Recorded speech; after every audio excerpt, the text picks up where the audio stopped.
What's up, YouTube? Welcome to another video. It's Shanti Hall here. Welcome to Game Talk.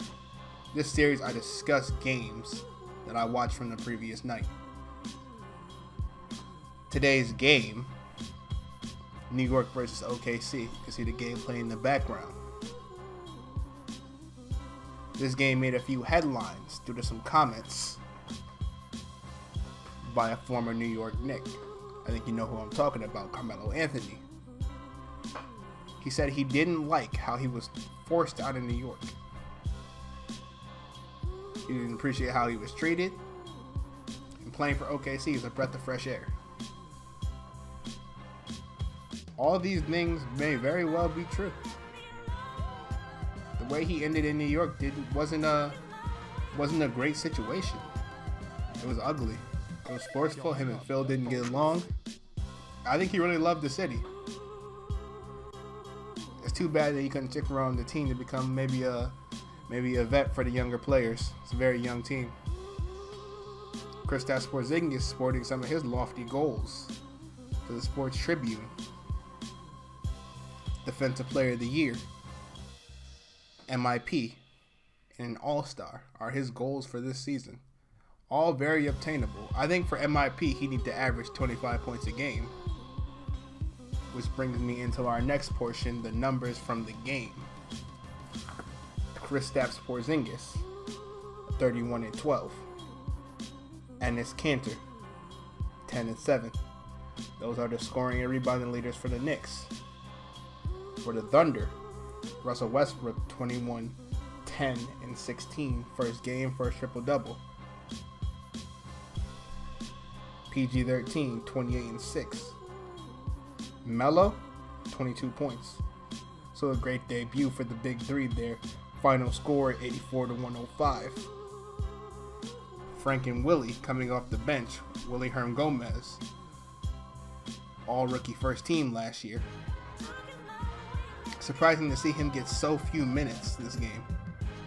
So very few minutes. Frank got 4 minutes in the second quarter. Came back in late in the fourth when they were getting blown out. Willie didn't get into the game until that fourth quarter while they're getting blown out. I think he's the second best center on the roster. So that's super surprising to me. Russ picking up where he left off. Triple doubles. You could just feel his presence on the floor. He's a real animal. A real monster. A real monster. You could just feel him on the floor at all times. At all times. Ramon Sessions is bad. He is really, really bad. He is the worst point guard on the Knicks roster. I think they should start Ron Baker, in my opinion. And that brings me to another point. The Knicks rotations. Their lineup rotations are really, really awful.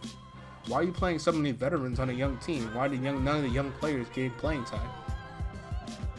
I don't get why so many young players are just riding the bench. Your 8th overall pick and your all rookie first team center aren't getting any minutes. It makes you wonder. On the Thunder, chemistry looked pretty off in the first half. It looked pretty off. Carmelo struggled in the first quarter. Hit his first three, then went 1 for 7. Paul George also struggled a bit, although he didn't play as bad as Melo in the first half. He also struggled. KP came up with a huge block in the first quarter versus Melo. A huge block. Kind of a passing of the torch, mentor to student. The Knicks had so many turnovers. They had so many turnovers.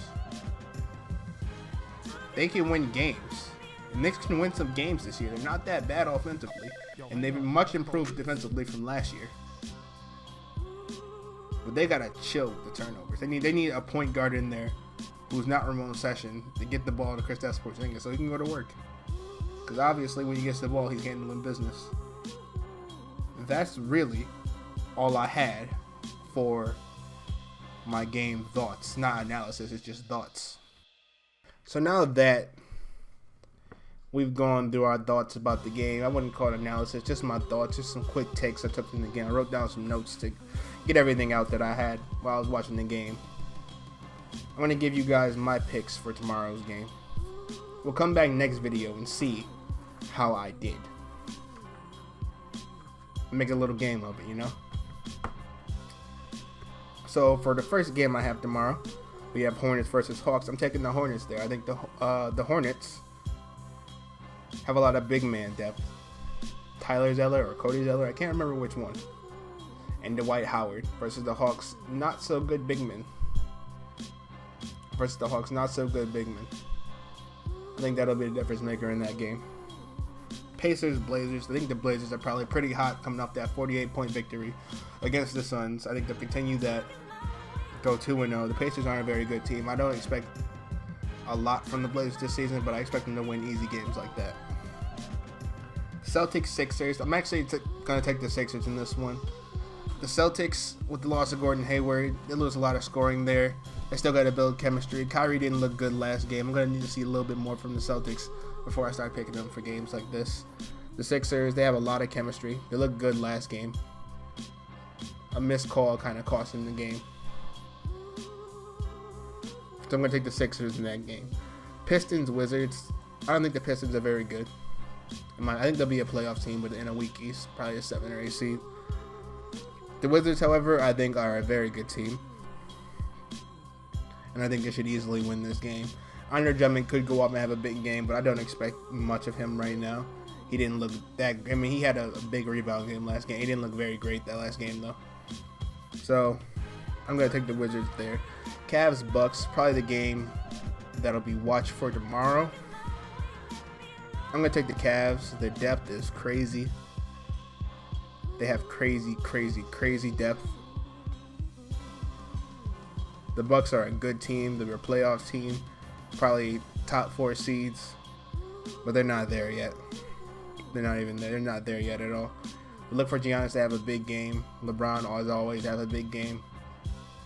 Should be an exciting one. Jazz versus the T-Wolves. I have the Timberwolves winning that game.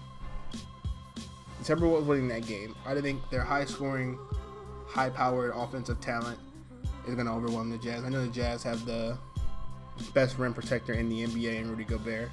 They don't have enough firepower, I think, to compete with this team right now. I think Jimmy Butler will have a way better game than he did his first one. I think he's just still getting used to the team. But I don't think the Jazz have enough firepower to actually stop this Wolves team in this game. For the next game, I have the Kings versus the Mavs. I'm taking the Mavs in this game. I'm going to take the Mavs in this game just because I think Dennis Smith Jr. will have another spectacular game. No, it's not going to protect the rim well. I like the Mavs this year. They look like a team that's rebuilding, but it's still a pretty solid team. They always looking to compete. I like that. Not really a tanking team. Warriors versus Pelicans. This game is super dependent to me whether Draymond Green plays. I mean, either way, in this game, the Warriors are the favorite, and they'll probably win either way. But without Draymond Green, that leaves a big, gap in the middle where Anthony Davis and DeMarcus Cousins can just go to work. They have Jordan Bell, the rookie, who's playing a lot of minutes last game. I don't think this is a good game for him to be playing a ton of minutes. I think JaVale McGee should get a lot more minutes here. The Pelicans could sneak by in this game, but I'll take the Warriors here anyway. Lakers versus Suns. The Suns look horrendous. I'm going to take the Lakers for sure. Right here. That's all from me, guys. If you enjoyed the video, leave a thumbs up, comment, subscribe, and I'll see you guys next time.